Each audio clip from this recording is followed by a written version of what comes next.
Hello everyone and welcome to my channel Cooking for the Family. I'm Dyvonne and today I'm going to share with you how I make my tomato soup. I'm actually going to make this a creamy tomato soup. I'll share with you how I do that, and we're going to cook it in this cute pot that my daughter got for me. And so we're going to be cooking it in our cute little tomato pot there. Now this soup is enough for 2 people, but you can definitely double or triple the recipe if you like.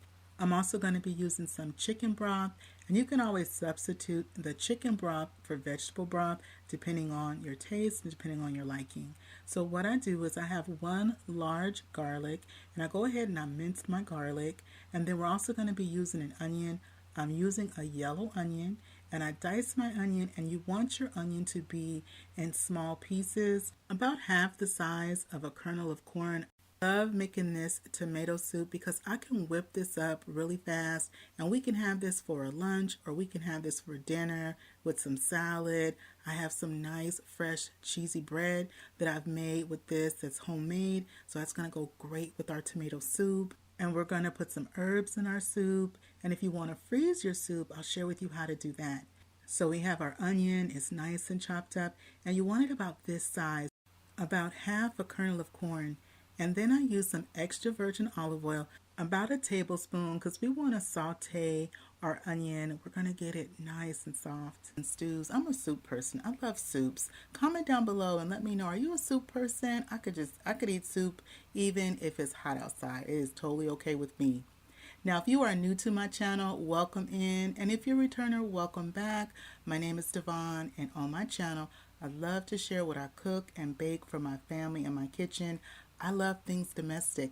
I kind of just always have. And so I learned how to cook and bake from watching and being in the kitchen with my mother, my aunties, my grandmother. And so I've learned so many different things over the years. And so it is my pleasure to share that with all of you. Hope you enjoy the recipes. And if you enjoy that kind of content, please consider subscribing.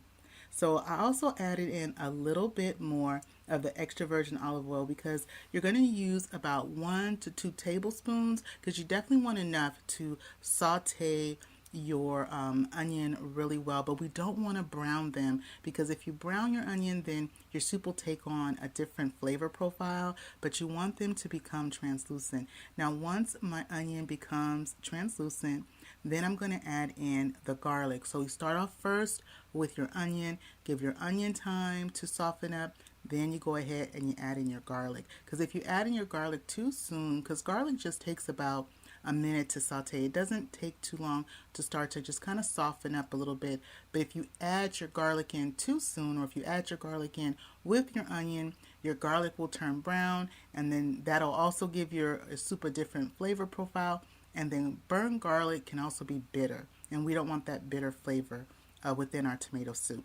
Now in my soup, I'm also going to put some dried herbs. So my dried herbs, I'm going to be putting in a half a teaspoon of dried basil, a half a teaspoon of dried oregano, and a pinch of dried thyme. And I add those in right after I add in my minced garlic. And we're going to mix everything around because I like to bloom those spices.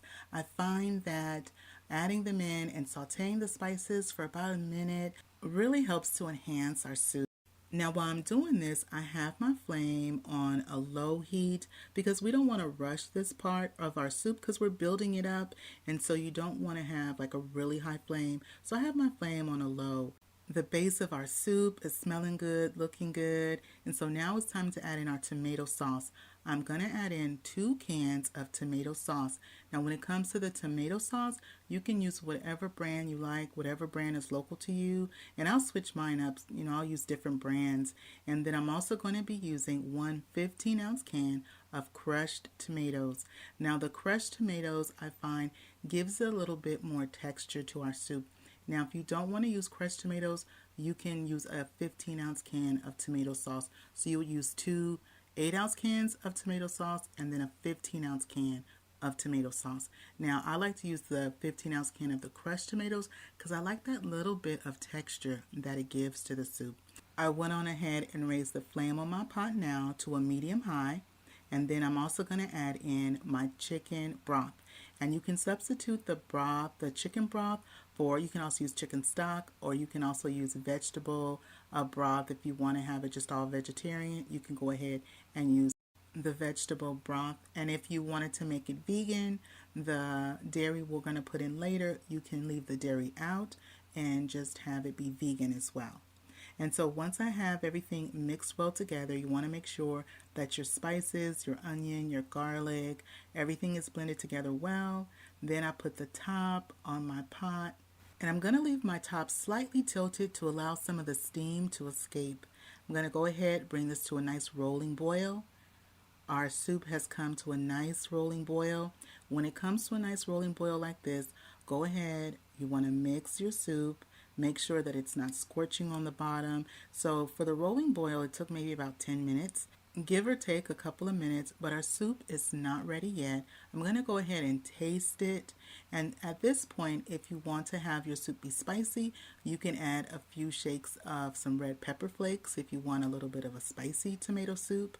You can also add some black pepper as well, and I'm going to add some fresh ground black pepper.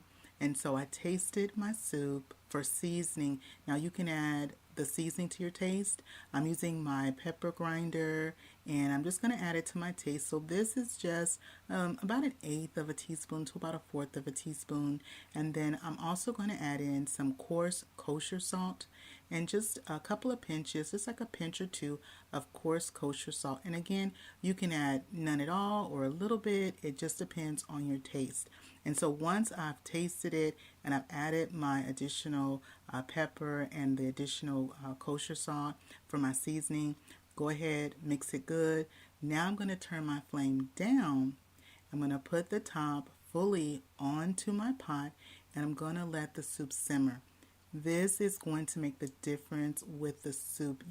Soup wants to really come together well, and so it needs more than just like 10 or 15 minutes, especially when you're making soup from scratch. And so you want to have your soup go ahead, simmer for a good 30-45 minutes for those flavors to really marry.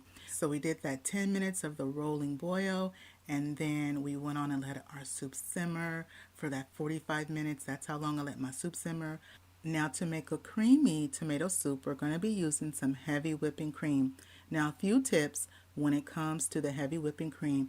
First, you want to turn your flame off, just like I did. Turn your flame off on your pot before you add your heavy whipping cream, or else the cream will start to curdle in your soup. So turn your flame off. I'm adding in 1/4 of a cup of the heavy whipping cream. You can go all the way up to 1/3 of a cup of heavy whipping cream, depending on how creamy you want your soup to be. Now this is plenty of soup for one person, for 2 people, and even depending on how much soup each person eats, you can definitely even make this for 3 people. Now if you want to freeze any leftover soup, and if you plan on freezing any leftover soup, you want to go ahead and take out the portion that you would like to freeze before you add your heavy cream. Okay, so take out any portion that you want to freeze, then go ahead and add heavy cream to the other part of the soup.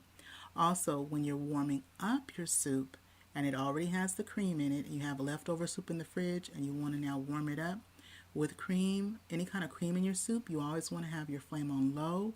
Bring it up to a gentle warming. If you do it too quick, what will happen is the cream will curdle. So warm it on low.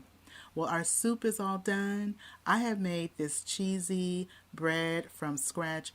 And in a future video, I'm going to share with y'all how I make this cheesy bread. It is so good, this artisan bread that I make. And so we're going to dip this into our soup. And I'm going to let y'all have the first bite. Are you ready for your bite? Go ahead and take your bite. Now I'm going to take my bite and see how we did today. Wow. This cheesy bread pairs perfectly with our creamy tomato soup. It is so good. Let me go ahead and give y'all a bite of the soup too. So we're going to put some soup on our spoon. Go ahead and take your bite of soup. Now I'm going to take my bite of our soup that we have here. Wow. I love this time of year because this wonderful soup, it is soup season. And so in the description box below, I will have a list of ingredients for your reference to make this wonderful creamy tomato soup with herb. And in the future video, be looking for me to share with you how to make this artisan cheesy bread. Well, that is it for me today. If you're not subscribed, I invite you to hit that subscribe button. If you like this video, don't forget to show it some love. Give it a thumbs up. Click share. Share this video with a friend or family. And at the end of the video, I'm going to also share with you, as well as in the description, my whole playlist on soups and stews. I have a wonderful chicken noodle soup, and I'll share with you how to make the best base for chicken noodle soup. Well, I hope you enjoyed spending time with me today in my kitchen. Don't forget to click that subscribe button on your way out. Click that notification bell so you can come back and visit me again. And remember, it's always good when Dyvonne is cooking for the family. I'll see you on the next one. Bye-bye, everybody.